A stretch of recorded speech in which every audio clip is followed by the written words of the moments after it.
আজ তো সহি, কিন্তু সমস্যা তো হয়ে যাবে আমার বিরুদ্ধে ওয়াজ চলে যাচ্ছে না। না, সম্মানিত মা বোনেরা, এই কাজ যে আপনারা করেন, এক ফোঁটা দুধ সন্তানের মুখে দেওয়ার পরে নবীজি বলেন একটা মরা মানুষ জিন্দা করে দিলে যে সওয়াব হয়, ওই সওয়াব মাকে আল্লাহ দান করে। আমাদের তো জিনিসপত্রও নেই, এই সওয়াবের আশাও নেই, অন্তত আপনাদেরকে আল্লাহ দিয়েছেন। এই যে তিনটা কষ্ট, এই জন্য তারাইবটা বহু বচন আর সোলবনটা এক বচন। আল্লাহ পাক জানাতে চেয়েছেন এত কষ্টের পরে কষ্ট সহ্য করে দুনিয়ায় তোকে নিয়ে এসেছি। লাকাদ খালাকনাল ইনসানা ফি কাবাদ। অবশ্যই আমি মানুষকে ক্লান্তি শ্রান্তি কষ্টের পরে বের করেছি। বিজ্ঞান এখন দেখাচ্ছে এই পানিটা যখন দ্রুত গতিতে যায় 40 দিন 43 পরে মায়ের পেটের ভেতরে কমপক্ষে 4টা জিনিস আল্লাহ বানায়: চুল, রগ, হাড় আর পর্দা। মায়ের ভেতরে ওখানে যে করারি মাকিন আছে, ওই জায়গায় যে নাপাক পানিটা আছে, ওটা দিয়ে আরো 4টা জিনিস বানায়: রক্ত, গোশত, চর্বি আর চামড়া। 8টা জিনিস যখন এক হয়, আল্লাহ বলেন আমার রব নামের কারণে আমার বান্দা বান্দিকে আমি 5টা জিনিস ভিক্ষা দেই। এই তথ্যটা পাবেন সূরা নাহালে, সূরা নাহাল 14 নম্বর পারা 14 নম্বর পৃষ্ঠার 13 নম্বর লাইনের 78 নম্বর আয়াতের মাঝে আছে ওয়াজআলা লাকুমুস সামআ ওয়াল আবসারা ওয়াল আফইদা ইলা আখির আয়াত। এখানে আল্লাহ শ্রবণ শক্তি, দর্শন শক্তি, বাক শক্তি, আকেল শক্তি আর ঘ্রাণ শক্তি, এই 8 আর 5 13টা জিনিস যখন এক হয় তখন আকৃতি তৈরি হয়। আল্লাহ পাকের ফেরেশতা জিজ্ঞাসা করে এর কেমন ভাবে বানাবো, এর কি ছেলের রূপ দেব না মেয়ের রূপ দেব? এই সিদ্ধান্ত আপনার বাবা দেয়, আপনার মা দেয়। ওয়াল্লাযী ইউসাউবিরুকুম ফিল আরহামি কাইফা ইয়াশা। তিনি আল্লাহ যিনি মায়ের রেহেমের ভেতরে আকৃতি তার মন মতো তৈরি করেন। 8 5 13টা জিনিস যখন এক হয়ে যায়, কেউ 7 মাসে, কমপক্ষে 6 মাস হওয়াই লাগবে। 6 মাসের আগে দুনিয়ায় আসতে পারবে না কোনো মানুষ। 6 মাসের আগে যদি কোনো সন্তান দুনিয়ায় আসে, আপনি বুঝতে পারবেন ওটা আসল সন্তান না, ওটা যার সন্তান। এই কথা বলেন না কেন? কারণ 6 মাসের আগে দুনিয়ায় আসা সম্ভব না, কমপক্ষে 6 মাস পার হওয়া লাগবে। 6 মাস, 7 মাস, 8 মাস, 9 মাস, 10 মাস, সর্বোচ্চ 10 মাস 10 দিন। আল্লাহু আখরাজাকুম মিন বুতুনি উম্মাহাতিকুম লা তা'লামুনা শাইআ। এমন ভাবে আস্তে করে বের করে নিয়ে আসলাম যখন তুমি কিছুই জানতে না। সুতরাং আপনি কেন বলেন যে দেহ আমার, সিদ্ধান্ত আমার? এদেশের মুসলমানেরা এই রিপোর্ট, এই যে সংস্কারের যে রিপোর্ট দিয়েছে, এই রিপোর্ট মানা দূরের কথা, কমিশনই মানে না। এই কথা বলেন না কেন?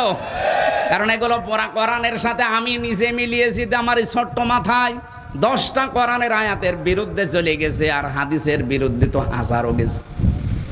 ওদের আজকের মিছিল দেখে আমার মনে হচ্ছে মানুষগুলো এই দেশের না, সব ওদেরকে ভাড়া করে নিয়ে এসেছে এই দেশের মানুষ আগামীতে যারও সন্তান জন্ম দেওয়ার জন্য, যাদের পেটে কোনো কাপড় নেই, মাথায় টিপ দিয়া তিলক দেওয়া। কোন মুসলমানের মেয়েতে এগুলো পড়তে পারে না। অবশ্যই আপনারা ভাড়া করে নিয়ে এসে এগুলো মুসলমানের হিসাবে চালাতে চাচ্ছেন। এই দেশের সচেতন মানুষ আমার মনে হয় জীবনও আপনাদের এই আহ্বান মানবে। আরো জোরে বলেন, মানবে? ষড়যন্ত্র যেহেতু চলছে সব জায়গায়, আপনি খেয়াল করে দেখবেন 1টা 2টা না, এরকম হাজারো রাস্তা ওরা খুলে বসে আছে। যেইটাই আসবে এদেশের মুসলমানদের উচিত হবে ওই রাস্তায় বন্ধ করে দেওয়া। বলেন বলেন।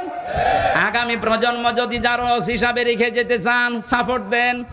আপনি না আর 20 বছর পরে মরে যাবেন, কিন্তু আপনার প্রজন্ম কি আসছে আপনি টের পাচ্ছেন? ওরা সমান অধিকারের নাম নিয়ে আজ যারো সন্তান উপহার দেওয়ার চেষ্টায় আছে। বলেন নাউজুবিল্লাহ। আমার ভাইয়ের, আমি যে কথা বলতে চাচ্ছিলাম, আপনাকে কোরআন বুঝতে হবে। তাহলে মায়ের পেটে আল্লাহ এমনিতে আব্দুল কাদের জেলানী পাঠাননি। এমন একটা পেট ছিল যে মায়ের পেটের জীবনী পড়েন আব্দুল কাদের জেলানীর মায়ের জীবনী। আমাদের মা বোনদেরকে আমরা চাই তাদের পেট আর পিঠ যেন হেফাজতে রাখে। যত মানুষ দেখবে, যত রকমের নজর পড়বে, তত রকমের খারাপ সন্তান দুনিয়াতেও উপহার দেবে। ওই যে ছোট বাচ্চাটা ওর মা ওই রকম পর্যায়ের। এই জন্য আমারে বলছে হুজুর আগে বলেন আমাদের লিখতে কেন 4টা অক্ষর লাগবে, 3টা হলে হবে না কেন? তারপরে আমাদের ছোট নদী পড়বো আমি, এর আগে নেই। আমি ওই দিন চিন্তা করেছিলাম এতটুকু বাচ্চা যদি এইভাবে বুঝে বুঝে পড়ার চেষ্টা চালায়, তাহলে আমরা যারা আছি আমাদের কিভাবে বোঝা দরকার বলেন? তেলাওয়াতের দ্বিতীয় অর্থ আপনাকে কোরআন আল্লাহর এটা বুঝতে হবে। 3 নাম্বার এটা বুঝলেই হবে না, যতটুকু বুঝেছেন অতটুকু মানতে হবে। আল্লাহ রাব্বুল আলামিন বলেন ওয়া হাদাইনাহুন নাজদাইন, আমি 2টা পথ তাদের সামনে উন্মুক্ত করে দিয়েছি, পথ 2টা দেখিয়েছি, একটা ভালো একটা মন্দ পথ। এতটা কত বলার পর আল্লাহ শেষ করে দেননি। এবার আমার আসল কথায় আল্লাহ যেটা আমি বলতে চাই এতক্ষণ পর্যন্ত, ফালাকতা হামাল আকাবাতা ওয়া মা আদরাকা মাল আকাবা, কিন্তু সে গিরিপথে যেতে রাজি না। হে নবী আপনি কি জানেন এই গিরিপথ দুর্গম পথটা কি? আজ বাংলাদেশের মানুষ আমরা যারা সহজে শুধু জান্নাতে যেতে চাই, আল্লাহ সহজভাবে জান্নাতে দেওয়ার কোনো রাস্তা কোরআনে দেয়নি। এই আকাবা মানে দুর্গম গিরিপথ। জান্নাতে যেতে হলে, সৌভাগ্যশালী হতে হলে মাস্ট বি এই পৃথিবীতে আপনাকে গিরিপথ অতিক্রম করাই লাগবে। ওই গিরিপথটা কি?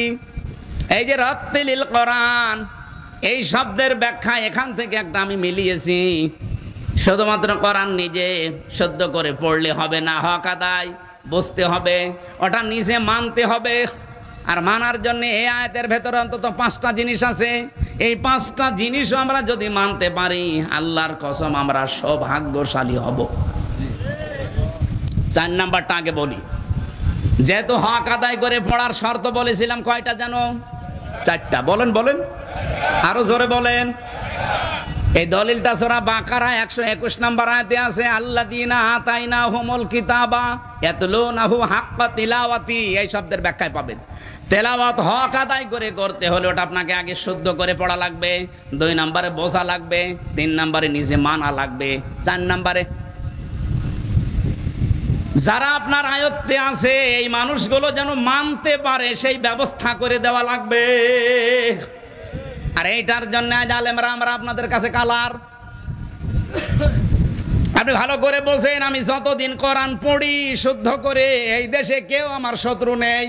যতদিন আপনি বুঝি কেউ আমাকে শত্রুতা করবে না। যতদিন আমি ব্যক্তিগত পারিবারিক জীবনে মানব, কেউ আমার শত্রু নেই। কিন্তু যখনই আমি বলবো যে না এটা আমি মানুষকে মানাতে চাই, ওই পরিবেশ তৈরি করে দিতে চাই, তখনই মানুষ বলবে এটা রাজনীতি। হ্যাঁ, কথা বলে না কেন? আল্লামা দেলাওয়ার হোসাইন সাইদি রহমতুল্লাহ আলাইহি যতদিন কোরআন পড়েছিলেন শুদ্ধ করে, কেউ শত্রুতা করতো না। কি বলেন? যতদিন তিনি বুঝেছিলেন কেউ তাকে শত্রুতা করতো না। যতদিন তিনি নিজে মেনেছিলেন, আর মানা তো বেশি যায় না, খুব বেশি হলো ব্যক্তিগত আর পারিবারিক জীবনে মানা যায়। কোরআন যদি কায়েম না থাকে তাহলে আপনি পুরা জীবনে কোরআন মানতে পারেন না, শুধু হয় ব্যক্তিগত নয় পারিবারিক, এই শেষ। এই জন্য মান করাল কোরআন ফাস্তাজহারাহু, যে ব্যক্তি কোরআন পড়ে আর কোরআনকে এজহার করার চেষ্টা করে, এজহার মানে কায়েম করা, এজহার মানে বিজয় করা, এজহার মানে দাঁড় করানো। কোরআন পড়লেই হবে না, কোরআনকে বিজয় করার জন্য যারা চেষ্টা চালাবে তারা হালালকে হালাল আর হারামকে হারাম মেনে ছেড়ে দিতে পারবে। এই জন্য হাদিসের পরের শব্দ হচ্ছে ফাহাল্লা হালালাহু ওয়া হাররামা হারামাহু, এর মাঝখানে ফাটা আছে। আমি আলেমদেরকে বলছি জিজ্ঞাসা করেন তো, ফা 19টা অর্থে আসে। বালাগাত মান থেকে আমি নিজে পড়েছি, আমার ছাত্র বয়সে আমি বিশেষ করে মিজান মনসা এবার বালাগাত মানতে ঠোঁটস্থ করে ফেলেছিলাম। কোন অক্ষর কতটা শব্দে ব্যবহার হয় এটা আমার খুব বেশি আয়ত্ত আছে। আগে বর্ণিত কোনো শব্দ যদি আপনি মেনে নিতে না পারেন, পরের শাস্তি আপনার জন্য মাস্ট বি হবে। এই জন্য মাঝখানে ফা দেওয়া হয়। 19টা কারণের একটা কারণ এটা। যেহেতু এটা ক্লাস না, ক্লাস হলে আমি আরো গভীরে যেতাম। আমার এখানে উদ্দেশ্য হচ্ছে নবীজি কোরআন পড়ার পরে কোরআনকে বিজয়ী করার কথা বললেন। কারণ কোরআন বিজয়ী না থাকলে হালালকে হালাল জেনে মানা যায় না, হারামকে হারাম জেনেও ছেড়ে দেওয়া যায় না, এমন জায়গা নেই। বিশেষ করে মাদ্রাসার প্রিন্সিপাল যিনি আছে, ভাইস প্রিন্সিপাল, তারা তো আরো ঝামেলায় আছে।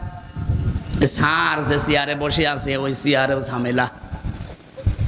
হালালকে হালাল জানার পরও এমন একটা চেয়ার মানা যায় না, হারামকে হারাম জেনেও ছেড়ে দেওয়া যায় না। এদেশে বহু জায়গা এমন আছে আপনি জানেন যে এটা হালাল মানতে পারছেন না, হারাম ছেড়ে দিতে পারছেন না, কারণ উপরওয়ালা বসে আছে। গত পরশুদিন আমি আসছিলাম সেই সাতক্ষীরা থেকে কুষ্টিয়া পর্যন্ত আসতে আমার কমপক্ষে 3 বার গাড়িটা পুলিশ আটক করে। দাঁড়ান, কি সব দেখান, কাগজপত্র দেখানোর পরও বলে হুজুর দোয়া করেন। দোয়া তো করে আসলাম না, যে দোয়া নিয়ে এসেছেন ওই দোয়া অন্তত 500, 1000, 2000 টাকা তাদের 5-7 জন থাকে, চা খাওয়ার জন্য হলেও দেওয়া লাগে। এক অফিসার আমারে বলেই ফেলেছে, হুজুর শুধু বর দোয়া দেবেন না, কারণ এ দোয়া শুধু আমাদের জন্য না, এ দোয়া উপরওয়ালাকেও দেওয়া লাগে। এখন ওরা যদি মানে বলে যে না আমি কোনো ঝামেলায় যাব না, তারপরেও তো টিকে থাকতে পারবে না, কারণ এদের হাতে তো কিচ্ছু নেই, সব উপরওয়ালার হাতে। এক কথা বলছেন, কোরআন যদি কায়েম থাকতো এদেশে, বিজয়ী থাকতো, ওই মানুষগুলো দোয়া চেত না, দোয়া আরো দিত। একটা উদাহরণ দিলাম।